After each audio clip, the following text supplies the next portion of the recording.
TV soap news and spoilers say that on October 7th, the small, close-knit community of Fairmont Crest in the fictional town of Beyond the Ghat was shrouded in a heavy fog of sorrow. The air was thick with the weight of loss, as the townsfolk gathered to bid farewell to one of their own, a man whose life had touched so many, yet whose death had left a wound that refused to heal. The day was marked by the somber tolling of church bells, their mournful echoes reverberating through the streets, calling the community to the funeral of Dr. Douglas Doug Hargrove, a respected physician, a devoted father, and a pillar of the town. But beneath the surface of this collective grief, secrets simmered, questions lingered, and betrayals unfolded, threatening to unravel the fragile bonds that held Fairmont Crest together. A community in mourning. The funeral was held at St. Augustine's Church, a quaint stone building nestled at the heart of Fairmont Crest, its stained glass windows casting kaleidoscopic patterns across the pews. The sanctuary was filled to capacity, with mourners spilling out onto the steps, their faces etched with sorrow and disbelief. Doug Hargrove, at 54, had been a beloved figure, a doctor who had delivered half the town's children, mended broken bones, and offered kind words to those in pain. His sudden death in a horrific car accident on the winding roads of Route 17 had sent shockwaves through the community, leaving a void that seemed impossible to fill. The accident, as recounted by Sheriff Amos Tate, was a tragedy of circumstance. Doug's car, a silver sedan, had veered off the road late at night, plunging into a ravine. The official report cited slick roads and poor visibility, but whispers among the townsfolk hinted at something more sinister. Had Doug been distracted? Was there another vehicle involved? The lack of answers only deepened the grief, and as the community gathered to lay him to rest, the weight of those unanswered questions hung heavy in the air. At the front of the church, Doug's widow, Vanessa Hargrove, stood stoic, her face a mask of composed anguish.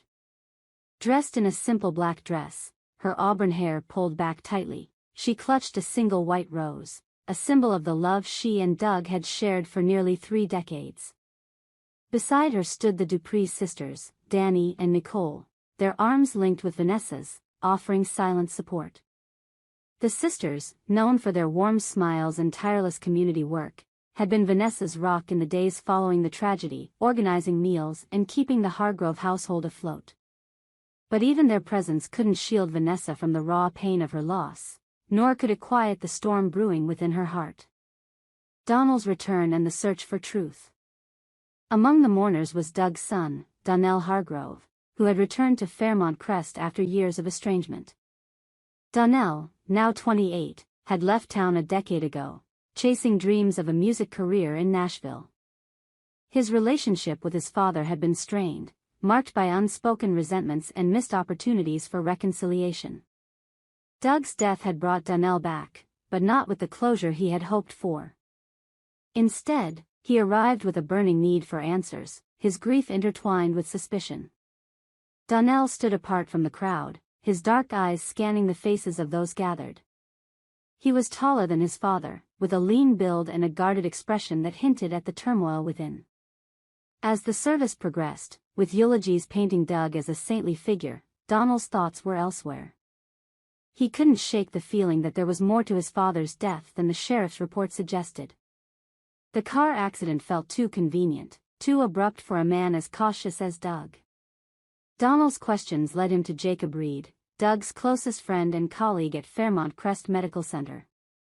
Jacob, a soft-spoken man with wire-rimmed glasses and a gentle demeanor, had been Doug's confidant for years.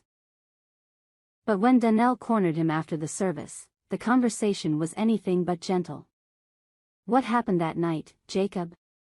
Donnell demanded, his voice low but laced with intensity. "My father didn't just drive off the road. He wasn't careless. You knew him better than anyone, tell me what you know." Jacob's face paled, his eyes darting nervously. "Donnell, it was an accident. The sheriff said." "I don't care what the sheriff said." Donnell interrupted, his voice rising.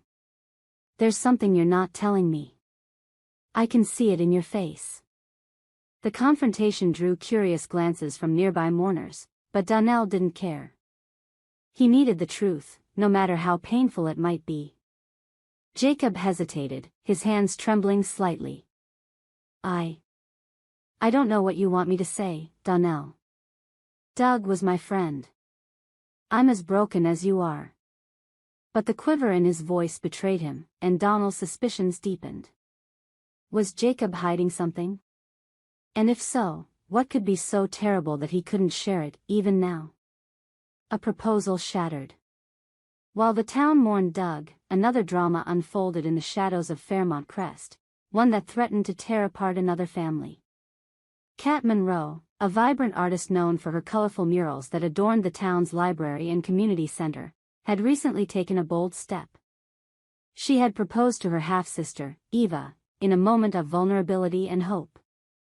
The two had grown up estranged, their shared father a distant memory, but Kat had spent years rebuilding their bond. Her proposal wasn't romantic but symbolic, a promise to stand by Eva as family, to be the sister she'd never had. She had even commissioned a custom Chelsea Cat bag, a luxurious leather satchel, as a peace offering to mend past hurts. But that dream of reconciliation was shattered in an instant. Kat had arrived at Eva's small apartment, her heart full of hope, only to find Toma, Eva's on-again, off-again partner, stepping out of the bathroom, a towel slung low around his hips. The air was thick with the scent of jasmine body wash, and Eva's flushed cheeks told Kat everything she needed to know.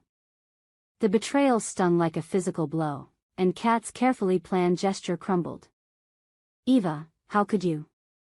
Kat's voice cracked as she stood frozen in the doorway, the Chelsea Cat bag dangling from her hand. I poured my heart out to you, and this is what you do? Eva, her dark hair disheveled and her eyes wide with guilt, stammered, Kat, it's not what you think. Toma and it just happened. But the words rang hollow, and Kat's pain turned to fury. It just happened? Kat repeated, her voice rising. I trusted you, Eva. I thought we were building something real. In a dramatic flourish, she thrust the Chelsea Cat bag back into her purse, her apology retracted along with the gift. You don't deserve this. You don't deserve me. With that, she stormed out, leaving Eva in tears and Toma awkwardly silent. The fallout was immediate.